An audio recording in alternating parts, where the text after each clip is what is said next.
Dice पढ़ चुके हैं। स्टैंडर्ड डाइस भी पढ़ा दिए आपको, यानी एक पासे की दो स्थितियाँ, एक स्थिति और कोई स्थिति अगर उभयनिष्ठ ना हो तो कैसे उसके प्रश्न बनते हैं वो सभी हो चुके हैं। अब इसमें आपको पढ़ाना है हमें ओपन डाइस। तो आज ओपन डाइस पढ़ाते हैं। खुला पासा, एक किताब में जो है ना इसको विस्तृत पासा लिख के आता है, खुला पासा। खुला पासा का आंसर इसका क्वेश्चन अभी बता देते हैं। देखिए जो ओपन डाइस है, हेलो, जो ओपन डाइस है इसमें 3 रिजल्ट हैं टोटल। कितने रिजल्ट हैं? 3 ही तरीके हैं। अगर वो आप सीख गए तो इसके सारे प्रश्न लग जाएंगे। क्या क्या है वो ज़रा ध्यान दीजिए। एक पासे की कितने फलके होती हैं? 6 होती है, हम सभी जानते हैं। 6 के 6 दिख रहा होगा आपको इसमें कि 3 दिख रहा है? सिर्फ 3 ही दिख रहा है। 6 होते हैं, 3 विजिबल होते हैं और 3 इनविजिबल होते हैं, इसके जस्ट बिहाइंड छिपे होते हैं। इस पासे को खोलना है, ओपन करना है। जब इस पासे को हम खोलेंगे तो इसकी कितनी सतहें आएंगी? 6, और 6 सतह को ऐसे रिप्रेजेंट कर रहे हैं। ये पासा खुल गया। 1 2 3 4 5 और एक और होना चाहिए इसमें। 6 स्थितियां इसकी बननी चाहिए। ऐसे होगी। कोई ज़रूरी नहीं कि इसको खोले तो ऐसे ही आए, कोई और रूप भी ले सकता है।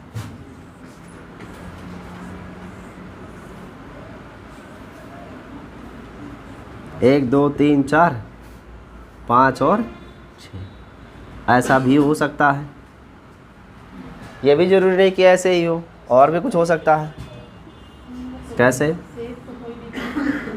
यस, 1 2 3, 1 2 3 4 और एक यहाँ मान लीजिए है 5 और एक यहाँ बना हुआ है 6, ऐसा भी हो सकता है। तो इस डाइस को ओपन करेंगे तो इसकी कई स्थिति बनेगी। बट हमें इसका प्रश्न हल करते टाइम 3 केस याद रखने हैं। पहला आपको जो बताया गया वो ये है कि अपोजिट सरफेस कभी भी एक साथ नहीं दिखते, यानी अपोजिट यानी विपरीत सतह कभी एक साथ नहीं दिखती।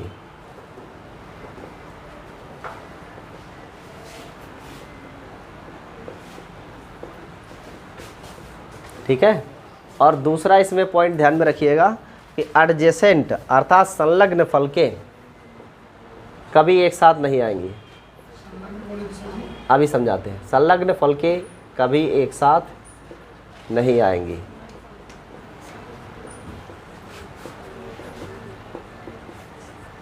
और तीसरा पॉइंट है रोटेशन सेम होना चाहिए।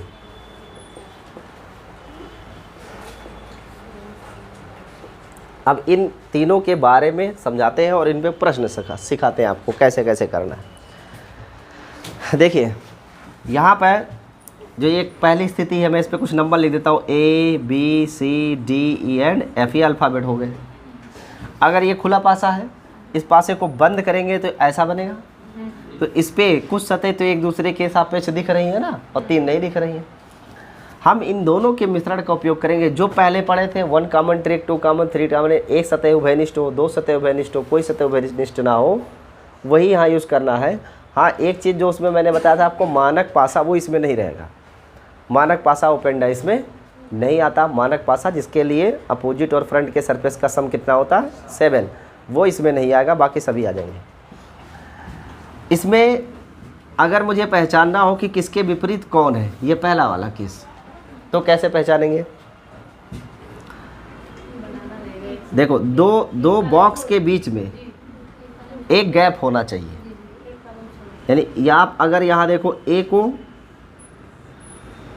और इस ई को, तो ए ई क्या डायरेक्टली कनेक्टेड है? नहीं है। तो जो दो एक दूसरे से बिल्कुल डिस्टिंक्ट है वो आपस में क्या होते हैं? अपोजिट। यानी इसका मतलब यहाँ ए का अपोजिट ई और ई का अपोजिट ए है। इसके बाद ऐसे सी ई एफ में अगर देखें सीधे रेखा में, एकदम सीधे में देखिएगा, सी ई एफ में सी को अगर हम छोड़ दें तो सॉरी ई को छोड़ दिया जाए तो सी और एफ ये दूसरे एक दूसरे से क्या है, सेपरेटेड है, अलग है, तो ये एक दूसरे के क्या हो गए, अपोजिट। सी का अपोजिट या 4F का अपोजिट। ऐसे एक सीधी रेखा यहाँ से, यानी चाहे ऐसे सीधी रेखा खींचे चाहे ऐसे खींचे, किसी भी तरीके से ले सकते हैं।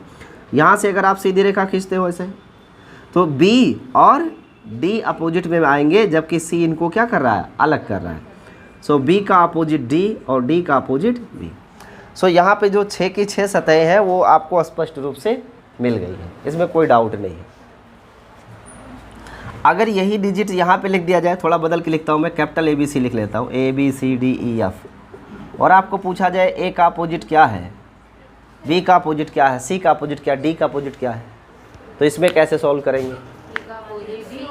हाँ, लाइन सीधी होनी चाहिए।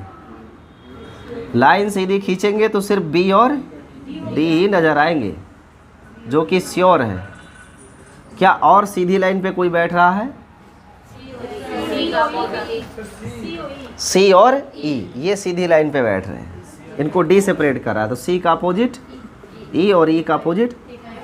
अब जब दो आपको मिल ही गया, तो जो तीसरे बचे वो अपोजिट हो गए, F और A, तो A का अपोजिट F और F का अपोजिट। ये इजी है पहचानना, ये दोनों केस समझ में है। तीसरा केस जो बना हुआ, अगर हम इसमें नंबर ले लेते, जैसे मान लेते हैं हैच है, @ है, डॉलर है, डिवीज़न है, प्लस है और इनटू है, या स्टार ही ले लें, स्टार की बड़ी ज़रूरत होती है। अगर ये स्टार लिया जाए तो इसमें कौन किसके अपोजिट दिखेगा? हैच का डिवीज़न, हैच का अपोजिट डॉलर, डॉलर का ये हो जाएगा, हाँ डॉलर का क्या होगा, प्लस, डॉलर का प्लस और प्लस का डॉलर। और उसके बाद जो बच रहा है @ और स्टार, ये एक दूसरे के लिए हो जाएंगे अपोजिट। क्या आपको ये तीनों केस समझ में आए? चलिए, इतना होने के बाद एक तो ये सतह समझ में आ गया, अपोजिट सरफेस कौन कौन सी होगी। इसमें संलग्न फल के कभी साथ नहीं आएंगे, ये बात ध्यान में रखना है। संलग्न मतलब मैंने आपको बताया ना कि A के अपोजिट कभी भी C नहीं आएगा। ये दोनों संलग्न, जो भी एक दूसरे से कनेक्टेड रहेगी वो सरफेस कभी भी एक साथ अपोजिट में नहीं आ सकती, ये ध्यान में रखना है। और जो रोटेशन है ये एग्ज़ाम में आएगा, जब ये पासा बंद करके दिया जाएगा ऐसे ना, तो यहाँ रोटेशन लेते हैं, जैसे ABC का रोटेशन है, ये क्लॉकवाइज है, तो जो आंसर होगा उसमें भी रोटेशन क्या होना चाहिए, ABC ही होना चाहिए। अगर मैं यहाँ देखता हूँ DEF, तो DEF का रोटेशन कैसा है, DEF ऐसे है ना, तो ये एंटी क्लॉकवाइज है, तो एंटी क्लॉकवाइज है, तो इसका आंसर भी जो आएगा ऑप्शन में ना, वो एंटी क्लॉकवाइज ही होना चाहिए। सो ये क्लॉकवाइज है तो आंसर भी क्लॉकवाइज होगा, अगर एंटी क्लॉकवाइज रोटेशन है तो एंटी क्लॉकवाइज ही आंसर वाला ऑप्शन टिक करना है। तो ये 3 केस इसमें बनते हैं, इन्हीं तीनों पे हमें प्रश्न करना है। यही इतनी थियरी है, नोट कर लीजिए, फिर आपको क्वेश्चन करवाता हूँ पूरा 100 क्वेश्चन लगभग।